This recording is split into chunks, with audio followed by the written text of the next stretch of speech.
이 시간에는 하나님이 먼저 풀어주시는 관계라는 제목으로 하나님 말씀을 우리가 함께 나누려고 합니다. 사랑하는 성도 여러분, 하나님께서 이 세상을 창조하셨죠. 하나님께서 세상을 창조하셨을 때 보시기에 좋았더라, 보시기에 심히 좋았더라 이렇게 말씀하셨는데, 하나님이 유독 좋지 않았다라고 말씀하신 것이 있습니다. 여러분 무엇인지 아십니까? 조금 기다려 드려야 되는 거예요. 사람이 혼자 사는 것이 하나님 보시기에 좋지 아니하였다라고 말씀하고 있어요. 그래서 하나님이 아담을 창조하시고 또 하와를 창조하셨습니다. 하나님은 우리를 혼자 살도록 창조하지 않으셨습니다. 관계 속에서 우리가 살아가도록 우리를 창조하셨어요. 먼저는 하나님과의 관계 속에서 우리가 살아가고, 또 사람과 사람과의 관계 속에서 우리는 살아가도록 그렇게 창조되었습니다. 그래서 우리가 삶 가운데 가장 큰 기쁨을 누리는 순간이 있다라고 하면요, 관계에서 오는 그 기쁨을 우리가 가장 큰 기쁨으로 누리게 돼요. 또 반면에 가장 큰 아픔은 무엇입니까? 이 관계가 끊어지는, 단절되는 아픔이 우리에게 굉장히 큰 아픔으로 다가오는 거예요. 여러분, 죄는요 언제나 이러한 관계를 깨뜨려 버리는 거예요. 아담은 죄로 인해서 하나님을 피해서 숨어야 했습니다. 가인은 죄 때문에 동생을 죽여야 했어요. 야곱은 죄로 인해 형을 속이고 도망자의 신세가 되어버렸습니다. 그러나 하나님의 구원은요, 이 깨어진 관계를 다시 이어주시고 다시 회복시켜 주시는 겁니다. 우리는 예수 그리스도로 말미암아 하나님과 화목하게 되었고, 또 그 은혜 안에서 서로 사랑하며 관계하며 살아가도록 부름 받았습니다. 자, 여러분, 그런데 이제 명절 연휴잖아요. 명절이 될 때마다 참 우리가 참 부담되는 것들이 있어요. 관계의 문제입니다. 오랜만에 가족을 만나는 날, 또 친척을 만나는 날, 정말 기쁜 날이기도 하지만 또 어떤 분들에게는 마음이 조심스러워지는 분들도 계실 겁니다. 왜 그렇습니까? 앞서서 말한 것처럼 관계는 우리를 참 기쁘게도 하지만 또 우리를 참 부담스럽고 예민하게 만드는 것이 바로 이 관계이기 때문에요. 어쩌면 우리가 명절하면 지금 마음 깊은 곳에 마주하기 어려운, 마주하기 싫은 어떤 사람이 떠오를 수도 있을 겁니다. 오늘 본문은요, 바로 그런 관계 가운데 놓인 어떤 이야기를 우리에게 보여주고 있는 거예요. 20년 동안 끊어져 있던 형제 간의 관계, 그리고 그 관계 속에서 하나님이 어떻게 그 관계를 회복시키시는지 우리에게 말씀하고 계시는 거예요. 우리 함께 오늘 말씀을 나눠보기 원합니다. 첫 번째, 에서와 야곱의 이야기입니다. 에서와 야곱이 깨어졌습니다. 왜 깨어졌습니까? 야곱에게는 형 에서가 있었는데 야곱이 형을 속였어요. 그리고 아버지도 속였습니다. 왜 속였습니까? 그 장자의 축복을 빼앗기 위해서 속였어요. 그래서 에서는 분노하게 됩니다.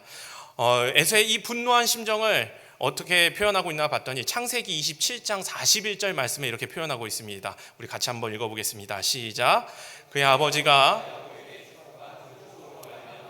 에서가 야곱을 미워하여 심중에 이르기를 아버지를 곡할 때가 가까웠은즉 내가 내 아우 야곱을 죽이리라 하였더니, 에서가 분노했는데 그 분노가 어느 정도예요? 동생을 죽여버리겠다라는 그 순간까지 간 거예요. 그래서 야곱은요, 형을 피해서 도망자가 되었어요. 고향을 떠나야 했습니다.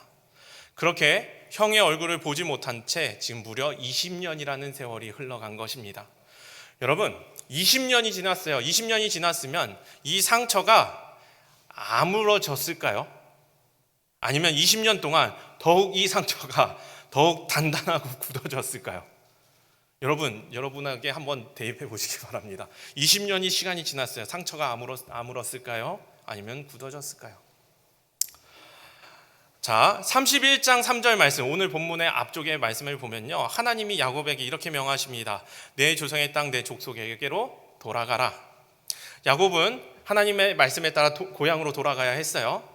근데 고향으로 돌아가면 반드시 형을 마주해야 된다는 사실을 야곱은 알았어요.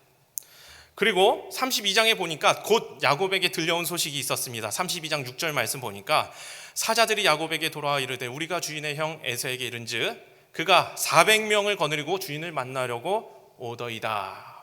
이런 소식을 들었어요. 여러분, 400명을 데리고 온대요. 400명.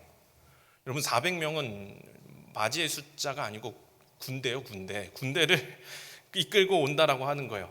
그렇다면 야곱은 400명을 이끌고 오는 형을 보았을 때, 그 소식을 들었을 때, 와, 나를 반갑게 맞이하여 주는구나, 이렇게 생각했겠습니까? 아니면 아직도 형이 여전히 그 나를 향해서 그 보복을 하려고 그런 마음을 가지고 있다라고 여겼겠습니까? 여러분, 야곱은 후자였던 것 같아요. 그래서 창세기 32장 7절의 말씀에 야곱의 심정, 야곱의 상태를 이렇게 말합니다. 야곱이 심히 두렵고 답답하였다. 여기 심히 두렵고 답답하였다라는 표현은요, 원어적으로 보면 극도의 공포와 압박감에 사로잡혔다라는 거예요. 그냥 단순히 어떻게 될까 이런 부담감 정도가 아니고요, 생각만 해도 아무것도 할 수 없을 만큼 그 마음이 두려워 떨게 되었다는 거예요. 그래서 32장을 보니까 가족과 가축을 나누어서 배치하는 거예요. 혹시 모를 공격에 대비하는 거죠. 여전히 야곱이 계산하고 있는 겁니다. 그리고 그 후의 행동이 좀 야곱이 달라진 행동인데 무엇을 하나 봤더니 기도를 하는 거예요. 여러분, 32장 9절에서 12절 말씀이 조금 길긴 한데요, 야곱의 기도입니다. 20년 동안 형을 피해서 도망자로 살다가 지금 형을 마주하기 위해 가는데 형이 400명의 군사를 이끌고 지금 맞이하러 나왔어요. 그 가운데 야곱이 드리는 기도예요. 우리가 야곱의 심정으로 한번 같이 읽어보도록 하겠습니다. 시작. 야곱이 또 이르되 내 조부 아브라함의 하나님, 내 아버지 이삭의 하나님 여호와여, 주께서 전에 내게 명하시기를 내 고향 내 족속에게로 돌아가라, 내가 내게 은혜를 베풀리라 하셨나이다. 나는 주께서 주의 종에게 베푸신 모든 은총과 모든 진실하심을 조금도 감당할 수 없사오나 내가 내 지팡이만 가지고 이 요단을 건넜더니 지금은 두 때나 이뤘나이다. 내가 주께 간구하오니 내 형의 손에서, 에서의 손에서 나를 건져내시옵소서. 내가 그를 두려워함은 그가 와서 나와 내 처자들을 칠까 겁이 나기 때문이니이다. 주께서 말씀하시기를 내가 반드시 내게 은혜를 베풀어 내 씨로 바다에 셀 수 없는 모래와 같이 많게 하리라 하셨나이다. 아멘. 여러분, 야곱의 심정이 조금 짐작이 가십니까? 이 간절한 기도가 어떻게 느껴지십니까? 너무나도 간절하죠. 그리고 나서 이런 기도를 올린 후에 홀로 남아서 밤새 씨름하는 거예요. 창세기 32장 24절 보니까 야곱이 홀로 남았더니 어떤 사람이 날이 새도록 야곱과 씨름하였다라고 말씀하고 있습니다. 이렇게 씨름을 하고 나서요, 하나님이 야곱의 환도뼈를 치십니다. 그리고 야곱은 쩔뚝거리게 됐어요. 그런데 하나님께서 야곱에게 이렇게 말씀하시는 거예요. 32장 28절 말씀, 우리가 너무 잘 아는 말씀입니다. 함께 읽습니다. 시작. 그가 이르되 내 이름을 이스라엘이라 부를 것이니 이는 내가 하나님과 미 사람들과 겨루어 이겼음이니라. 아멘. 여러분, 씨름 끝에, 이 간절한 기도 끝에 야곱이 얻은 것이 무엇입니까? 그의 이름이 바뀌었어요. 이름이 바뀌었다는 것은 무엇입니까? 그의 정체성이 바뀌어졌다는 거예요. 이전에는 속이는 자였어요. 그런데 하나님과 겨루어 이긴 자의 정체성을 가지게 됐어요. 그리고 그곳 이름을 브니엘이라고 불렀어요. 브니엘이 무엇입니까? 그가 이르기를 내가 하나님과 대면하여 보았으나 내 생명이 죽지 않고 어떻게 됐습니까? 보존되었다 함이었더라. 야곱은요, 두려움 가운데 심한 극도의 그 압박감 속에서 하나님 앞에 간절하게 기도했어요. 그리고 그 간절한 기도 속에서 하나님을 만났습니다. 그리고 하나님은 어떤 은혜를 주셨습니까? 야곱의 정체성을 바꿔주셨어요. 자, 이렇게 정체성이 바뀌고 하나님을 만나고 얼마나 이제 미래가 형통할 것처럼 보이잖아요. 이것이 정말 우리의 기대감 아니겠습니까? 그런데 여러분, 현실로 돌아가니까 바뀐 것이 없어요. 상황이 바뀌어지지 않았어요. 하나님을 만났다고 해서 지금 눈앞에 400명이 사라진 것이 아니에요. 여전히 그 400명이 나오고 있어요. 지금 야곱은요, 쩔뚝거리고 있어요. 그리고 시간은 멈춰 있지 않고 여전히 흘러가고 있어요. 해가 뜨고 있습니다. 그리고 형은 여전히 400명의 군사를 끌고 야곱에게 나오고 있는 거예요. 자, 그런데 33장 1절 말씀, 오늘 우리가 읽은 말씀은요, 이렇게 말을 하는 거예요. 야곱이 눈을 들어보니 에서가 400명의 장정을 거느리고 오고 있는지라. 이 장면을 상상해 보시기 바랍니다. 저기 멀리서 형이 보여요. 그리고 그 뒤에 사람들이 보입니다. 한둘이 아니고 세 보니까 한 400명 되는 거, 400명. 20년 동안 마음속에 형을 만나면 어떻게 하지 하면서 그렇게 마음속에 품고 있던 그 불안이 이제 현실로 다가오고 있습니다. 야곱의 가슴이 얼마나 정말 두근두근 뛰었겠습니까?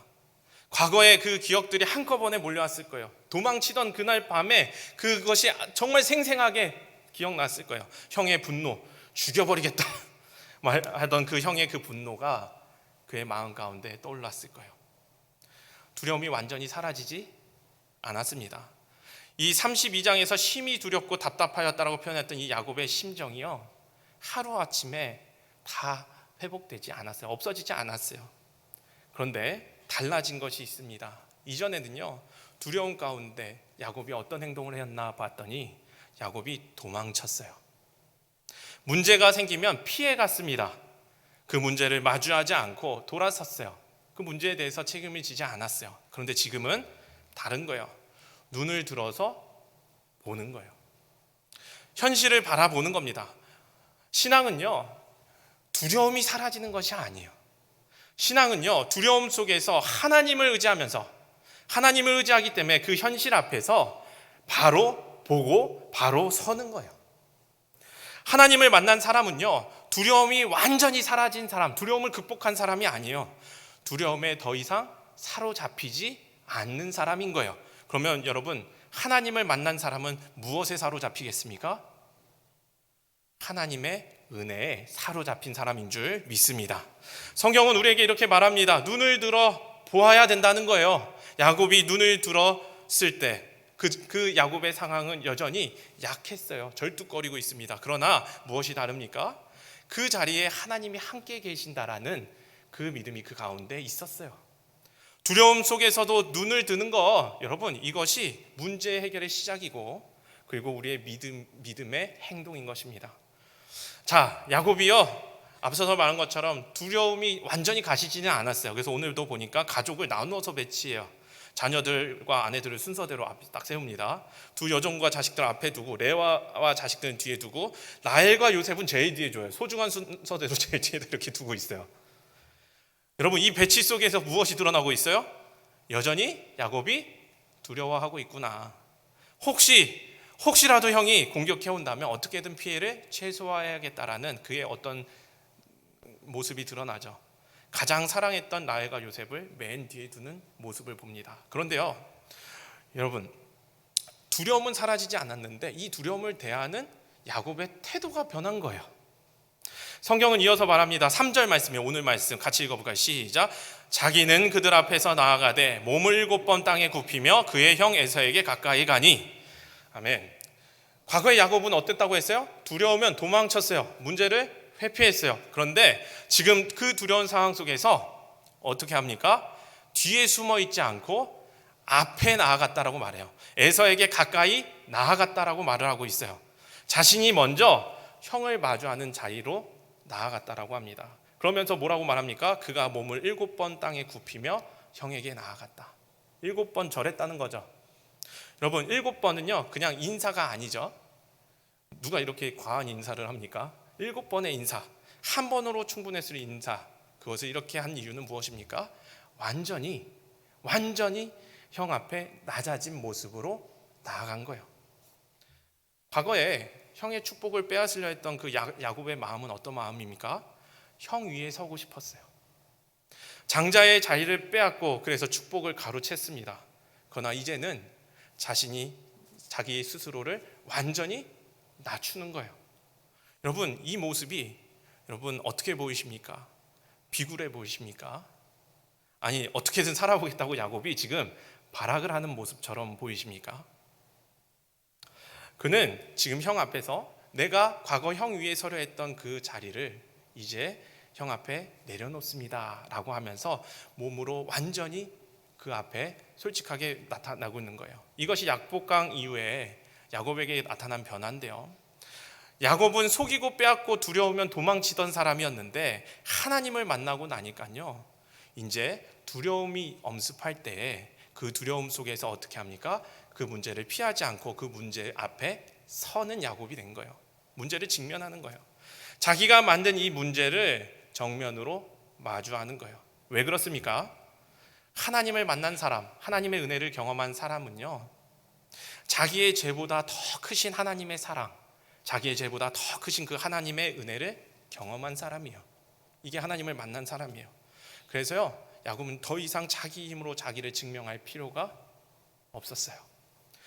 이제는 어떻게든 이겨내야지만 내가 살 수 있다, 이런 믿음으로 살아가지 않았어요. 왜냐하면 지금의 자신을 붙들고 있는 분은 자기의 능력이 아니라 하나님이시며 하나님의 은혜로 내가 지금 여기 있다라는 것을 분명히 깨달았기 때문입니다. 그래서 숨지 않습니다. 변명하지 않아요. 도망하지 않아요. 그리고 죄를 정직하게 직면하는 거예요. 은혜가 무엇입니까?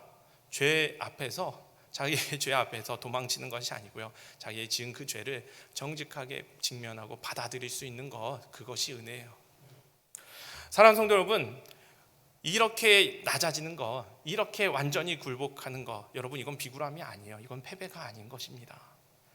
야곱이 7번 몸을 굽힐 때 형 앞에서 몸을 굽혔지만 야곱은 동시에 하나님 앞에서 그의 몸을 굽혔던 것입니다.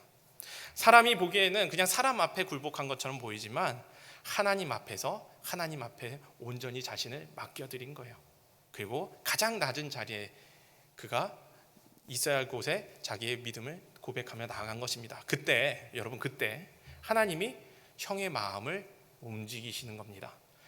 자, 창세기 33장 4절, 오늘 말씀 같이 한번 읽어보겠습니다. 시작. 에서가 달려와서 그를 맞이하여 안고 목을 어긋맞추어 그와 입맞추고 서러우니라. 이렇게 7번 절을 합니다. 완전히 낮아져서 그 앞에 완전히 굴복합니다. 그때 여러분, 에서가 달려오는 거예요. 야곱이 달려간 것이 아니고요, 에서가 달려와서 먼저 그 동생을 안습니다. 20년 전 내가 동생을 죽여버리겠다라고 말했던 그 형이 이제는 달려와서, 먼저 달려와서 야곱을 꼭 껴안고 그에게 입 맞추고 함께 울고 있는 거예요. 여러분, 이게 어떻게 된 일입니까? 400명의 군대를 이끌고 왔던 형 에서가, 성경은 이 이유에 대해서 따로 설명하고 있지 않습니다. 에서의 마음이 언제 어떻게 바뀌었는지에 대해서 우리에게 말하고 있지 않아요. 누가 에서의 마음을 이렇게 설득했는지 우리에게 알려주지 않습니다. 그냥 이 침묵, 이 짧은 구절이 그냥 이 자체가 우리에게 주시는 메시지인 겁니다. 여러분, 무엇입니까? 누가 일하셨습니까? 하나님이 일하셨어요. 우리가 볼 수 없었지만, 보이지 않는 곳에서 누가 일하셨어요? 하나님이 일하신 거예요. 야곱이 할 수 있는 거는요, 그저 자신이 잘못했던 것을 인정하고 하나님 은혜 앞에서 낮아진 것뿐이었어요. 자신이 먼저 그 하나님 앞에 선 것뿐이었어요. 이것으로 에서의 마음을 바꿀 수는 없었어요. 그런데 이 모든 일은 하나님께서 하신 것입니다. 사랑하는 성도 여러분, 우리는요, 관계의 갈등 속에서 우리의 태도를 바꿀 수 있습니다. 낮아질 수 있어요. 그러나 이 관계의 갈등 속에서 다른 사람의 그 마음을 바꿔주시는 분은, 그 일은요, 우리가 할 수 없습니다. 누가 하십니까? 바로 하나님께서 하시는 일임을 믿으시기 바랍니다. 그래서 이 화해라는 것은요, 인간의 어떤 능력이나 기술로 하는 것이 아니에요. 화해는 무엇입니까? 하나님의 은혜인 것입니다. 우리가 할 일은요, 하나님의 그 은혜 앞에 서는 거예요. 그것밖에 없어요. 우리가 할 수 있는 것은 없습니다. 그리고 하나님 앞에 모두 맡겨드리는 것입니다. 그러면요, 하나님께서 정말 에서가 달려와서 동생을 그렇게 껴안고 입 맞추고 울게 하셨던 것처럼 우리가 전혀 예상하지 못하는 그 하나님의 방법으로 하나님이 그 마음을 움직이실 줄 믿습니다. 조금 더, 오늘 본문 조금 더 내려가 보면 9절에 이렇게 말해요. 에서가 야곱을 향해서 내 동생아 라고 부릅니다. 전에는 이런 원수도 없었는데 죽이겠다라고 말하면서 이렇게 원수 같던 그 동생을 내 동생아 라고 불러요. 달라졌죠? 그 마음이 달라진 것이 느껴지십니까? 그리고 야곱이 준비한 선물을 거절합니다. 내게 있는 것이 족하니 내 소유는 내게 두라. 이 마음 가운데, 이 에서의 마음 가운데 여유가 느껴지지 않습니까? 더 이상 뺏길 것도 없고 빼앗을 것도 없고, 더 이상 누가 잘했냐 못했냐 따질 것도 없다라는 그 마음에 그 여유가 느껴집니까? 여러분, 관계가 회복됐습니다. 분명히 관계가 회복되었습니다. 그런데 이어지는 장면을 보면요, 조금 우리가 이해하기가 어려워요. 두 사람이 화해했어요. 두 사람이 서로를 용서했어요. 하나님이 그렇게 은혜를 베푸셨어요. 그런데 두 사람이 각자의 길을 갑니다. 이전처럼 같은 집에서 같이 이렇게 살아야 될 거라고 생각할 수 있는데, 그것이 완전한 화해라고 생각할 수 있는데 어떻게 합니까? 각자의 길을 가는 거예요. 여러분, 화해가 무엇입니까? 화해는요, 새로운 관계의 시작입니다. 화해는 과거의 그 잘못됐던 모든 것을 다시 그대로 복원하는 그것이 화해가 아니에요. 하나님 안에서 하나님의 은혜 가운데 관계가 새롭게 빚어지는 것, 그것이 화해입니다. 그래서 때로는요, 예전보다 더욱더 가까워질 수 있습니다. 그리고 때로는 서로 적정한 관계, 건강한 경계를 세워 나갈 수도 있는 것입니다. 이것이 바로 화해며 새로운 관계의 시작인 것이에요. 중요한 것은요, 변화가 있습니다. 무엇입니까? 마음의 상태가 변해진 거예요. 같이 살지 않아도, 자주 만나지 않아도 서로를 생각할 때마다 서로를 원망할 것 없이, 서로를 미워할 것 없이 서로를 위해서 기꺼이 축복하며 기도할 수 있는 마음이 회복이 되어지는 거예요. 여러분, 화해는 같이 붙어 있는 게 아니고요, 붙어서 또 싸우고 또 싸우고 또 싸우고 싸우는 게 아니고요, 마음에 있는 그 감정이, 미움이 풀려지는 것입니다. 그리고 하나님이 그렇게 관계를 새롭게 만드시는 거예요. 그리고 그 새로운 시작 위에 하나님의 은혜가 머무는 것을 여러분 믿으시기 바랍니다. 이제 말씀을 좀 정리하면서 한 가지만 좀 짚고 가려고 합니다. 사랑하는 성도 여러분, 오늘 본문을 통해서 우리가 좀 하나 깊이 좀 묵상할 것이 있습니다. 바로 용서와 화해예요. 용서와 화해. 용서와 화해가 조금 다르거든요. 용서는요, 앞에서 본 것처럼 하나님 앞에 서는 거예요. 내가 하나님 앞에 서는 겁니다. 하나님, 제가 정말 이 감정을 주체할 수가 없어요. 생각만 해도 너무 미우고, 생각만 해도 너무 어떻게든 복수하고 싶고 원망하고 싶습니다. 그러나 이 억울함, 이 미움, 이 감정을 주님 앞에 온전히 맡겨 드리겠습니다. 이 미움을 더 이상 제가 붙들지 않겠습니다. 하나님께 맡겨 드리겠습니다. 상대가 아직 변하지 않았어도, 여전히 자기가 잘했다고 막 그렇게 할지라도, 상대가 여전히 침묵하고 있을지라도 내 마음의 원망과 분노를 하나님 앞에 내려놓는 것, 그것이 용서하는 거예요. 그리고 여러분, 이 용서는요, 상대를 위한 것이기보다는 나를 위한 것이에요. 왜 그렇습니까? 미움을 붙들고 있어요. 상처를 붙들고 있어요. 그러면 상대가 괴롭습니까? 내가 괴롭습니까? 그 상처 때문에, 그 미움 때문에 계속 그것이 나를 더욱더 상처내고 괴롭게 하는 거예요. 원망과 미움과 이런 감정들은요, 상대를 괴롭히기보다는 내 영혼을 점점 죽게 만드는 거예요. 그래서 하나님께서 원하시는 것은 무엇입니까? 우리가 용서하는 자가 되기를 원하시는 겁니다. 왜 그렇습니까? 그 감정에 사로잡혀서 우리의 영혼이 죽지 않도록 우리를 자유롭게 구원하시기 위해서입니다. 그런데 화해는 좀 다릅니다. 화해는 좀 어려워요. 왜 그렇습니까? 용서는 한 사람이 이렇게 정말 하나님 앞에서 이 감정을 맡겨드리고 이렇게 온전히 나가는 것이지만, 화해는 두 사람이 함께 서로 마주해야 되는 거예요. 용서는 내가 하나님 앞에서 정말 철저히 올려드리고 맡겨드리면 되는데, 하나님이, 화해는 무엇입니까? 하나님이 그 사람과 사람 관계 안에서 하나님이 은혜를 베푸셔야 되는 거예요. 야곱은 용서를 선택할 수 있었습니다. 그러나 에서의 마음을 움직인 것은 누구셨습니까? 하나님이 하셨어요. 그러므로 사랑하는 성도 여러분, 오늘 우리가 어떤 갈등 속에서 상대의 마음을 바꾸는 일은 어렵습니다. 그러나 그것은 우리의 몫이 아니에요. 그것을 우리가 할 수 없어요. 그러나 우리가 할 수 있는 것은 무엇입니까? 어떤 순종으로 하나님 앞에 나아갈 수 있습니까? 내 마음을 하나님 앞에 내려놓는 것, 그것은 우리가 할 수 있습니다. 하나님, 내 이 감정을 하나님 앞에 올려드립니다. 더 이상 이 미움과 원망 가운데 사로잡히지 않게 해주시옵소서. 우리가 붙들고 있어야 될 것은 이 갈등 속에서 상처를 붙들 것이 아니고 하나님의 은혜를 붙들어야 될 줄 믿습니다. 사랑하는 성도 여러분, 그러므로 용서를 선택하시고 하나님께 맡겨드리는 성도님들 되시기 바랍니다. 그리고 그 가운데 정말 화해의 은혜를 또 우리에게 베풀어 주시는 그 하나님의 은혜를 여러분 믿음으로 기다리시기 바랍니다. 이제 말씀을 정리하겠습니다. 오늘 말씀을 통해서 우리가 분명히 보았습니다. 하나님의 은혜가 하나님을 마주한 사람 변화돼요. 그 사람은 변화가 되는 거예요. 그리고 하나님은 관계를 새롭게 하실 수 있는 분임을 우리에게 보여주셨어요.